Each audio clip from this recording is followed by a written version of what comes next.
Hello दोस्तों, स्वागत है एक बार फिर से आपका मेरे चैनल पे लीगल न्यूज 127 पे। दोस्तों, अक्सर जब पति पत्नी आप लोग जैसे केसेस में जूझ रहे हैं, मीन्स के केसेस लड़ रहे हैं, 498 हो, डीवी हो, मेंटेनेंस का केस हो, कोई भी केस हो, अब चाहे वो पति हो या पत्नी। अब आप लोगों के दिमाग में यही आता है कि सालों साल हो गए हैं भाई, 4 साल हो गए, 5 साल हो गए, कोई निर्णय नहीं आ रहा है, तो कितना समय लगेगा और अंत में इसका फैसला होगा क्या आखिर। तो आज की वीडियो में मैं बात करूंगी कि अगर आप पे 498 का केस चल रहा है, 125 या फिर मेंटेनेंस का केस, तो आपके कितने साल बर्बाद होंगे और ऐसा करने में आपको अंत में क्या होगा, आपके साथ क्या फैसला आएगा, उससे आप संतुष्ट होंगे नहीं होंगे। तो आज की वीडियो में यही मैं बात करूंगी, क्योंकि पिछले कुछ टाइम से मेरे पास ऐसे मैसेज आ रहे हैं कि मैम इतने साल हो गए, हमारे केसेस चल रहा है, अभी तक कोर्ट कोई फैसला नहीं दे रहा, तो हम क्या करें, कब फैसला आएगा और क्या फैसला आएगा, हमारे पक्ष में आएगा कि नहीं आएगा। तो देखो, ऐसे तो मैं आप लोगों को जवाब मैं कैसे दूं, क्योंकि मुझे खुद नहीं पता, क्योंकि बिना केस की हिस्ट्री जाने कोई भी नहीं बता सकता। तो मैं हमेशा बोलती हूँ, आप लोग कॉल पे बात करो, अपनी केस की हिस्ट्री बताओ, तो उसके अकॉर्डिंग आपको एडवाइस दी जाएगी। अब आपने बोल दिया निर्णय नहीं आ रहा, इतने साल केस में हो गया, तो मैं इसमें आपको कैसे बताओ। हिस्ट्री जाननी भी तो केस की जरूरी है ना। तो अगर आप अपने कुछ केस से रिलेटेड कुछ हेल्प चाहते हैं, कुछ क्वेरी चाहते हैं, तो अपॉइंटमेंट बुक करिए, बात करिए मुझसे या मेरी टीम से, आपको प्रॉपर लीगल एडवाइस दी जाएगी। और तो चैनल में नए जुड़े हैं आप मेरे, तो चैनल को लाइक करना, शेयर करना, सब्सक्राइब करना बिल्कुल मत भूलिए, साथ ही बेल आइकन दबा दीजिए, ताकि आपको टाइम टाइम से मेरे वीडियो की नोटिफिकेशन सबसे पहले मिलती रहे। अब आमतौर पर जब भी मेरी वीडियो देख रहा है इस समय, चाहे वो पुरुष हो या महिला,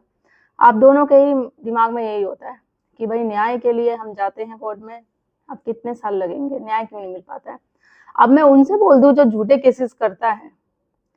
चाहे वो पति हो या पत्नी, अब वो न्याय के लिए जाएगा तो न्याय तो आपको बिल्कुल नहीं मिलेगा, क्योंकि तो न्याय तो उनको मिलता है ना जिनके साथ सच में अत्याचार हो रहा है। अब आप झूठे केसेस लेके जा रहे हैं, अगर मैं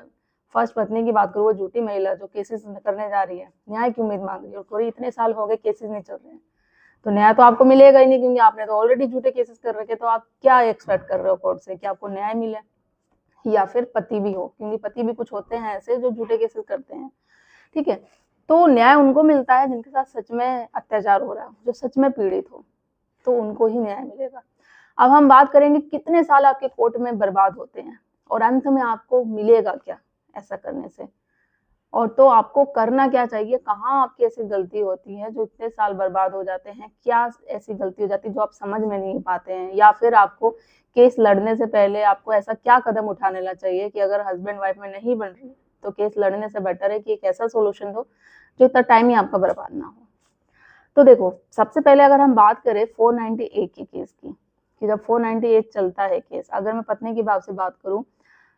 पत्नी जब केस करती है तो उसको पता है उसके पास कोई सबूत नहीं है,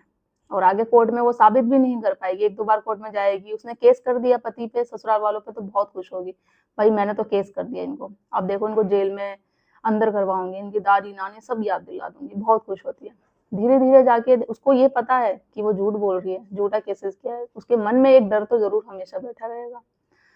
जब हमेशा डेट प्रेजेंट होगी, जब सबूत की बात की जाएगी, सबूत नहीं होगा, उसके बाद वो आना बंद कर देगी। और वहीं पति की बात की जाए, उसको ये बात पता है कि वो झूठे केसेस है, पत्नी ने झूठे केसेस लगा रखे हैं मुझ पे, मेरी फैमिली वालों को, सबको फंसा रखा है, बट वो फिर भी डरता है। जैसे जैसे कोर्ट में एक्सपीरियंस होगा, जाता रहेगा, उसको पता चलता जाएगा कि भाई ये केस मेरे फेवर में जाएगा, क्योंकि पत्नी सबूत नहीं दे पा रही है, वो साबित नहीं कर पा रही है जो वो एलिगेशन लगा रही है। अब हम मान के चलते, जब आप लड़ते हैं ना ये केस, या आप जब केस कर रहे हो पति पे, ससुराल वालों पर, तो मान के चलो मैक्सिमम 8 से 9 साल, और मिनिमम मान के चलो 4 से 5 साल आपके जो है साल वो बर्बाद होने ही होने हैं। ये खुद का एक्सपीरियंस मैं बता रही हूँ, जो हम केसेस लड़ते हैं, आते हैं ना हमारे कोर्ट में, हमारे पास जो आते हैं, और मैक्सिमम टू मैक्सिमम हमने, आप विश्वास मानो कितने साल हमने देख रखे 498 में या डीवी घरेलू हिंसा के केस में, 17-18 साल भी हो जाते हैं जो केसेस लड़ते रहते हैं, होता नहीं है फिर भी कोई रिस्पॉन्स, कोई फायदा नहीं होता, कोर्ट कचहरी के चक्कर काटते रहते हैं। अब हम मान के चलते कि अब पहला है मेंटेनेंस। मेंटेनेंस लेने के लिए दूसरा, जब पत्नी केस करती है, अगर लीगल तरीके से माना जाए, वो लीगल तरीके है, बिल्कुल वो लाइबल है लेने के लिए, मतलब पूरी तरीके से बिल्कुल वो लाचार है भाई, उसको मेंटेनेंस मिलना चाहिए, और लीगल तरीके से कर रखा उसने पूरा प्रोसेस, तो भी फिर भी मान के चलो कि 1 से 5 साल तो लगना ही लगना है, ठीक है, 1-2 साल 3 साल ऐसे लग सकता है। तो ये नहीं कि जाते ही आपने मेंटेनेंस की डिमांड करी, 125 लगा दिया या BNS 144 नए कानून के तहत, तो आपको कोर्ट मेंटेनेंस दिला देगा, ऐसा नहीं है। वो सारी चीजें देखेगा, दोनों पार्टी की, पति की भी, वो जॉब करती है नहीं करती, पत्नी की, और पति की भी देखेगा कि वो जॉब करता है तो उसकी सैलरी क्या है, उसकी लायबिलिटी क्या है, और क्या खर्चे है, सारी चीजें। तो ऐसे करते करते दोनों से मांगे जाएंगे, पूरी इंक्वायरी होगी तो केस चल जाएगा। आपके वकील जब पत्नी करती है झूठे केसेस तो बोलते हैं कि मैडम मेंटेनेंस केस लगा दो, हम आपको पहली तारीख पर ही मेंटेनेंस दिलवा देंगे। तो ये झूठी बात होती है, ऐसा कुछ नहीं होता है, ठीक है।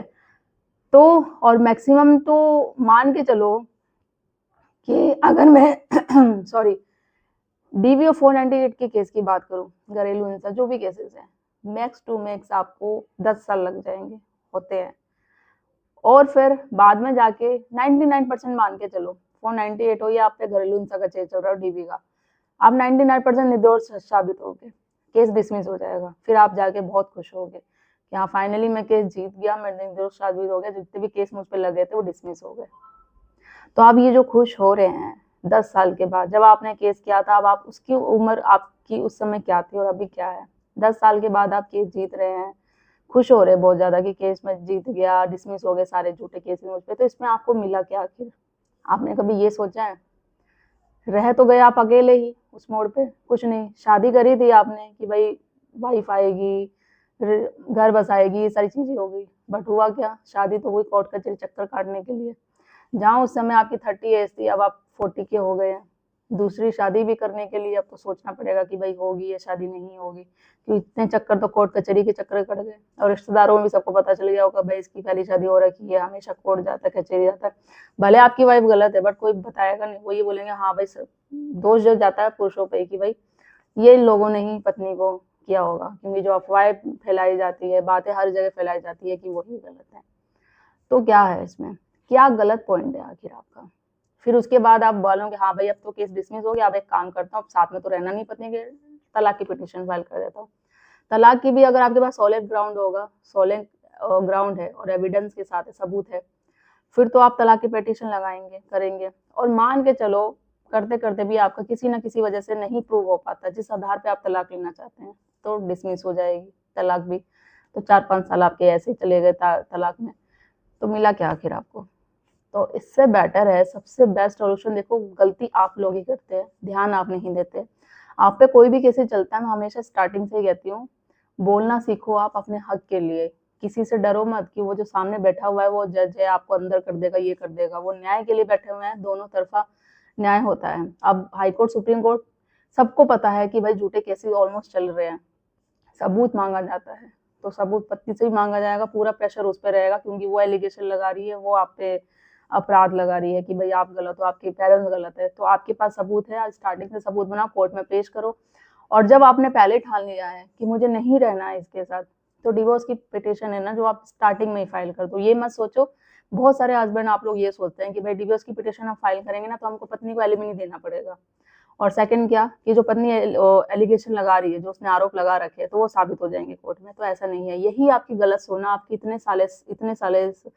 जो साल है ना वो सब बर्बाद कर देते हैं, केसों में फिर लगे ही रहते हो। अगर स्टार्टिंग में ही अगर आपने तलाक की पिटीशन डाल दी, सारा केस कर दिया, अगर नहीं रहना है तो उसी वक्त खत्म। और 2 साल का अगर सेपरेशन आ गया, अगर तलाक में आपको ज्यादा टाइम लग रहा है कि आपके पास स्ट्रॉन्ग ग्राउंड नहीं है, तो 2 साल के सेपरेशन के बाद जुडिशियल सेपरेशन ले लो। भाई 2 साल से है, पति पत्नी का रिश्ता है ही नहीं, मिल जाएगा आपको इजी तरीके से, आप दोनों सेपरेट हो जाओगे। तो बहुत सारे तरीके हैं, बहुत इतने इतने साल जो आपके लग जाते हैं ना, वो आपकी गलती से ही लगते हैं। तो साथ में रहना है तो मेरा तो फर्स्ट एडवाइस में यही लोग को आपको को देती हूँ। तो अगर छोटी मोटा लड़ाई झगड़ा चीजें एडजस्ट हो सकती है तो करो, मैनेज करो। अगर आपका केस थाने में नहीं गया, कोर्ट कचहरी में नहीं गया, अगर अब बहुत अति हो गई है, नहीं रहना चाहते, तो अलग ऑप्शन के, अलग रहने के भी रास्ते बहुत सारे हैं, अलग होने के। जुडिशियल सेपरेशन लो, सेक्शन 10 का केस करो, या डिवोर्स की पड़े। ये मत डरो कि एलिमनी देनी पड़ेगी, मेंटेनेंस देना पड़ेगा, या हम गलत साबित हो जाएंगे, तो ऐसा कुछ नहीं होता है। इससे रिलेटेड मैंने ऑलरेडी वीडियो बना रखी है अपने चैनल पे, आप मेरे चैनल पे जाके देखो, आपको बहुत सारी गाइडेंस मिलेगी। मैं डेली कुछ ना कुछ अपडेट करती रहती हूँ अपना, ये जो मैंने चीजें बताई ना, एक्सपीरियंस खुद का है हमारा, जो हम डेली देखते रहते हैं कोर्ट में, तो वो मैं आप तक वीडियो बना के आप तक शेयर करती रहती हूँ। तो आई होप जो भी अभी वीडियो देख रहे होंगे, जिनके साथ ये सेम सिचुएशन हो रही है, दिमाग में चलता रहता है इतने साल हो गए क्यों नहीं हो रहे केसेस, क्या दिक्कत हो रही है और कितने साल बर्बाद होंगे ये केसेस अगर हम लड़ रहे हैं, हमें क्या करना चाहिए। तो मैंने सबके आंसर आपको दे दिया है, फिर भी कुछ चीज़ें रह जाती है, आप कुछ पूछना चाहते हैं तो कमेंट कर सकते हैं या फिर कॉल पे बात कर सकते हैं। तो ज़्यादा से ज़्यादा लोगों का शेयर कर दीजिए, चैनल को सब्सक्राइब करना बिल्कुल ना भूलिए। जल्दी मिलती हूँ मैं एक ऐसे इन्फॉर्मेटिव वीडियो साथ, तब तक के लिए थैंक यू।